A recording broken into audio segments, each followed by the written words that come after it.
les trashers. Clichés, mécaniques douteuses et logiques foireuses nous attendent aujourd'hui. On a tous déjà vu ces vidéos et ces mèmes sur les situations what the fuck dans nos jeux préférés, mais aujourd'hui on va dépasser le stade de la simple moquerie.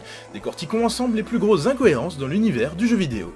On commence avec une convention très célèbre, la nourriture dans les jeux vidéo, c'est bien. Vous venez de vous faire découper, mangez donc une pomme. Vous avez besoin d'une assurance vie, il y a un champignon pour ça. Les jeux de plateforme font souvent recours à différentes sortes de fruits, de légumes, etc. car ils sont facilement reconnaissables et dans le feu de l'action, il est vital que le joueur différencie direct ce qui est bon pour lui et ce qui ne l'est pas. Les RPG aussi sont bien portés sur la nourriture, nous encourageant à en amasser des quantités ridicules pour soigner nos petits bobos quotidiens. Ce qui amène à des situations totalement random comme le fait de pouvoir récupérer de la vie en buvant, après être passé à 2 doigts de la noyade. En neuf, une mécanique que vous connaissez tous, la régénération automatique des points de vie. Petit Kevin a vidé son chargeur sur vous, 5 balles vous déchirent les entrailles, ça pisse, le sang, votre vue se voile, bref, vous êtes dans la merde.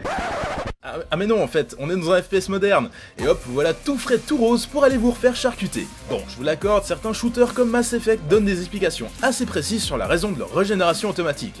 Mais c'est juste pour la forme, hein, se remettre en quelques secondes de côtes brisées et de poumons percés, désolé, mais non, pas possible.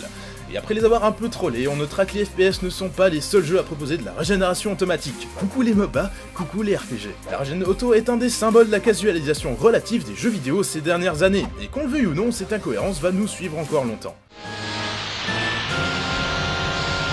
Moins un boss a de PV, plus il est puissant. Pourquoi tous les boss de jeux vidéo attendent qu'on les ait bolossés comme pas permis afin de révéler leur vraie puissance? Non mais sérieux, ça a aucun sens, et ça devrait même être totalement le contraire. Des boss frais et violents au début du fight, et implorant votre clémence après quelques minutes de combat. Oui, mais en fait c'est parce qu'ils sont plutôt énervés quand ils ont peu de PV, tu vois, ils ont la rage quoi. Non, je suis désolé, mais après s'être pris des coups de ce genre, énervé ou pas, t'es plus en état de te battre mon pote. Ouais, c'est vrai, n'empêche que les héros aussi, ils ont une relation assez chelou avec leur barre de vie. Tu sais quoi, tu fais bien d'en parler, c'est carrément le numéro 7 de ce classement. Un héros de jeu vidéo, il est au taquet, tout le temps. Alors oui, certains jeux vous donnent des malus, plus votre vie est faible, obscurcissement de l'écran, dégâts diminués, voire même bruit insupportable. Mais la plupart du temps, que vous ayez 4000 ou 1 point de vie, vous tapez toujours aussi fort, vous déplacez toujours aussi vite, etc. Si on prend la barre de vie comme la représentation de la santé générale d'un personnage, on se rend compte à quel point certaines situations sont absurdes. Genre, qui peut faire ça avec seulement 5% de sa santé totale? Et ça existe partout cette incohérence, tiens, au hasard, Pokémon. Une créature à 1% de points de vie peut en tuer 6 autres full life ayant le même niveau. Bon, je suis un peu mauvaise langue, on comprend bien à quel point ça serait frustrant pour le joueur d'avoir un héros en PLS dès qu'il passe à 25% de vie. L'eau c'est vraiment spécial dans les jeux vidéo, c'est même carrément binaire. Dans certains jeux ça amortit toutes les chutes, on peut y nager librement, voire même y plonger, tandis que dans d'autres c'est un véritable enfer. D'ailleurs faut savoir que faire un let's play c'est du boulot quoi, s'il vous plaît quoi, c'est au moins 45 minutes d'editing, je dois intégrer l'intro, la putain de merde. C'est fou le nombre de jeux dans lequel l'eau vous fait mal, voire vous tue direct. Je veux bien qu'un héros sache pas nager ou que son armure le fasse couler, mais tremper un orteil dans la flotte n'a jamais tué personne. Et je ne parle même pas de liquide empoisonné, même l'eau la plus pure peut être une putain de zone de danger. Genre là, d'après vous, il se passe quoi si on avance?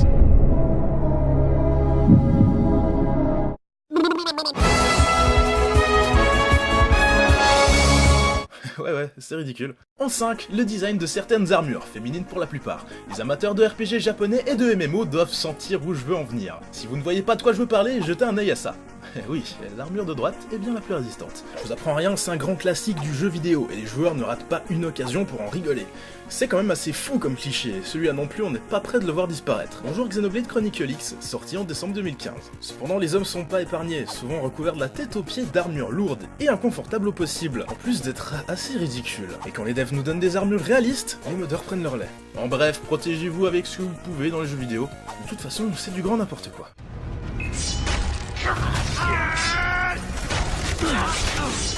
C'est bien connu, le cut, c'est l'arme la plus puissante dans les FPS. Un coup, et c'est la mort. Avec les armes à feu, les dégâts sont plus ou moins élevés suivant la partie du corps que l'on touche, pas avec les couteaux. Que vous coupiez son petit orteil ou que vous égorgiez votre adversaire, le résultat est exactement le même.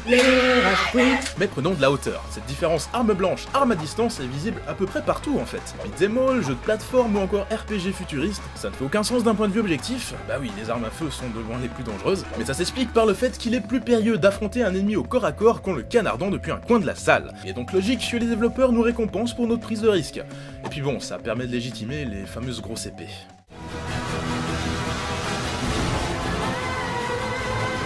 On rentre dans le top 3 avec un beau morceau, les murs invisibles, qui doivent d'ailleurs être un des trucs les plus frustrants dans les jeux vidéo, car ils limitent arbitrairement notre progression. Les formes que prennent les murs invisibles sont diverses et variées, arènes, étendues aquatiques, compte à rebours avant mise à mort, voire même simple petit message tout nul. La seule raison d'être de ces murs, c'est vous empêcher de vous balader en dehors des limites imposées. Que soyons honnêtes, on adore aller voir jusqu'au fin fond de notre aire de jeu. Notre axe murs peuvent aussi nous venir en aide en nous empêchant de tomber de falaise dans certains jeux. Mais ça n'enlève en rien leur côté totalement illogique.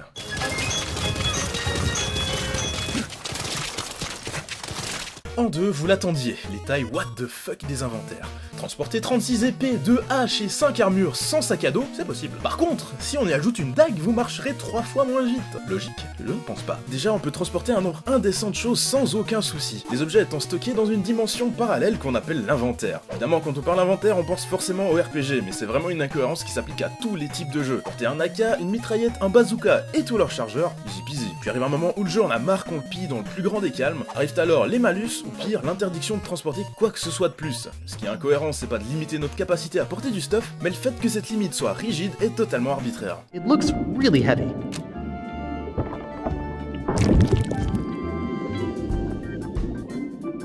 En première position, l'exemple parfait de la mécanique que plus personne ne remet en cause, le double saut. Et oui, il est partout ce double saut, depuis des années, et pourtant il fait aucun sens. Désolé, mais les seuls double sauts réalisables, c'est ceux-là. Sur quoi s'appuie le héros pour se repropulser? Il est en plein air. Eh bien, des théories se sont formées, comme celle qui veut que les personnages arriveraient à compresser l'air sous leurs pieds. Mais bon, c'est un peu tiré par les cheveux. Et même si c'est possible, pourquoi juste un double saut et pas un quadruple ou un quintuple saut? Non, vraiment, plus on y pense, moins ça fait sens. Et voilà, on en a fini avec les incohérences les plus évidentes dans les jeux vidéo. D'ailleurs, vous avez remarqué, on a beaucoup parlé d'FPS en fait. Bon, faut dire, c'est un genre qui se veut assez réaliste, du coup, la moindre incohérence nous saute aux yeux. Personne n'irait dire que c'est pas logique qu'un squelette parle dans Undertale par exemple. Parce que, bon, le jeu entier se veut tout sauf réaliste. Enfin bref, je suis sûrement passé à côté de beaucoup d'incohérences. Compte sur vous pour me dire lesquelles en commentaire. J'espère que vous avez passé un bon moment. Comme d'habitude, je vous invite à faire péter les pouces bleus et les partages. Vous êtes de plus en plus nombreux à nous suivre, ça fait vraiment chaud au cœur. Allez, je vous dis à très bientôt. Ciao. This monkey head is too heavy to carry to the surface. Considering this game has no drop verb, I'm doomed.